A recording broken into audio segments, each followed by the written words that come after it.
Hey guys, it's Tim at Pack Practical.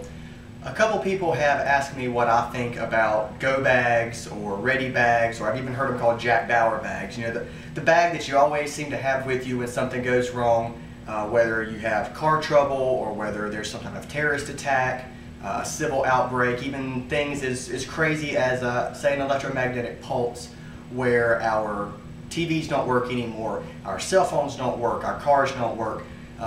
How do you plan on getting home? How do you plan on getting back to your loved ones? How do you get back to the people that you're responsible for? And for some people it's different. There are some people that may commute 15, 20, 30, 40 miles one way a day. Their needs in a get home bag is what I'll refer to it here, would be different from, say, someone who maybe lives in a very urban environment who's only 4 blocks or maybe 2 miles from where they live.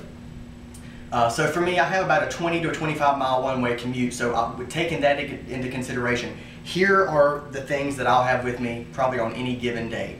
Some things I may put in seasonally, some things I may take out depending on the season.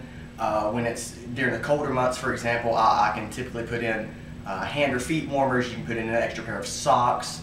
Always have a coat with you, pair of gloves, things like that. But that doesn't really, that's more of a common sense thing. That's not just what you would want on you in case you say, you have to hoof it home. You have to, grab up what you can take and just come home with it so you can get the ones that you love and the ones that you're responsible for.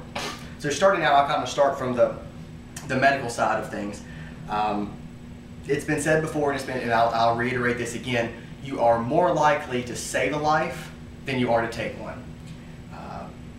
Just with medical things, you're more likely, and especially in a civil event where there could be rioting or even a tornado, probably not a hurricane because you have more warning for a hurricane, but things like a tornado or an earthquake or a fire or a flash flood, you're more than likely going to see medical things. You're going to need your medical equipment more so than you're going to need your firearms or some type of offensive weapon.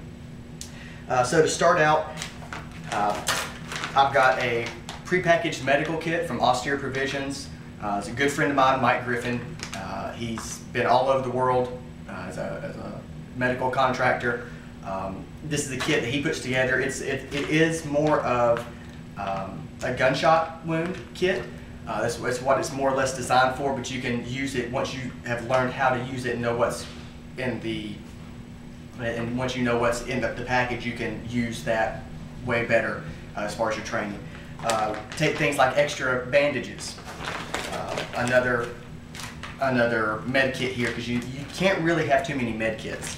You have your bandages, your gauze, things that you need there. Something that I carry with me is oral rehydration salts. This is basically Gatorade in a pack, where if you have water, which is in our go bag or in our car, you mix this with water and it's just like Gatorade. It's actually called Gluconade. It's a little bit better than Gatorade because it gives you more of the salts that you need instead of just all the sugar. Baby wipes. You never know when you're going to need a baby wipe. Ask any troop, any soldier that's been out there, you're out in the field. For me, I've got 25 miles to get home. It may take me a day or 2 or 3 to get here depending on the environment, the conditions. Again, you have different types of rehydration salts that you can use. I happen to keep a quick clot sponge in here in case of a gunshot wound or an arterial bleed, something like that. Another good thing to keep in, obviously, is your gloves. If you're going to be touching anybody else's blood, any type of medical treatment, you're going to need gloves. If you don't have these, you're wrong. If you don't have gloves, I'll say it again, if you don't have gloves in your medical kit, you're wrong. Go get them. They're cheap. You need them. Some of the other navigational tools that I would really suggest would be either a map of your area, knowing where you're going to be at. Most of us have lived, well, I've lived in the same place pretty much all my life, so I know the roads where I'm at, I know the shortcuts through it, but maybe you're new in an area or you're working out of town or for whatever reason, you're just not thinking straight when something happens. Good GPS works. Granted, I know that if we have an EMP, and an EMP is an electromagnetic pulse. If we have an EMP go off and no electronics worth, this is just a paperweight. I'm going to take my chances. Doesn't weigh a whole lot.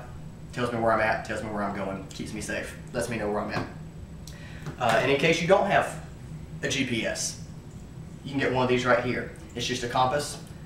There's really nothing special about it. You can put a couple matches in it, you can put pills in it, if you have certain prescription medicine that you need. But mostly it's just got a compass that's on the top of it so you can orient yourself and know which direction you're going in. I was scared of the dark till I was older than I care to admit. Something that I carry with me is glow sticks. They're cheap, everywhere has them. They work great for marking things, or even if you just have to camp out for the night somewhere.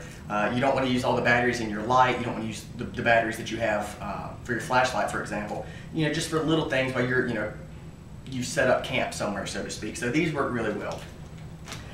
When the bird flu ordeal hit, when everybody's like, oh my gosh, we're going to get swine flu, we're going to get bird flu, I put some mask in my bag. It may not be something that you need. You can make that call for yourself. I carry them. They weigh next to nothing. They don't take up a whole lot of space. Getting over to the more defensive side of it, in civil unrest, we've seen things. We've seen the Rodney King riots in Los Angeles. We have seen the way things go in New Orleans when you have a catastrophe, people turn against people, neighbor against neighbor. It's all about who's prepared and who's not. People don't think straight, they don't act right, they're not using their head, and they act stupidly. I've got to be prepared for that. I've got family at home that I want to get back to, and I'm sure all of you have loved ones that you want to get back to and people that depend on you. So you have to make it a priority to not only be able to take care of yourself, take care of your own body medically, but you have to be able to take care of yourself physically as well. So on my term of it, some people may not carry guns. I'm a proud supporter of the Second Amendment. I think you can all see that by looking at the website. So guns are just a part of my life, and it's another tool that I use to complete the mission. In my kit, I carry 2 spare AR-15 mags, 2 extra pistol mags that are already loaded, and typically I'll carry an extra box of ammo. The chances that I would go through all of that are very, very rare.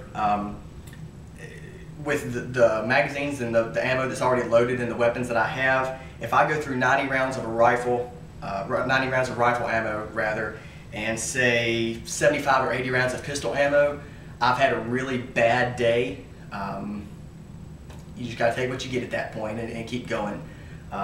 But hey, that's me. Some people may carry more, some people may not carry any at all. That's your choice to make. I can't make that for you.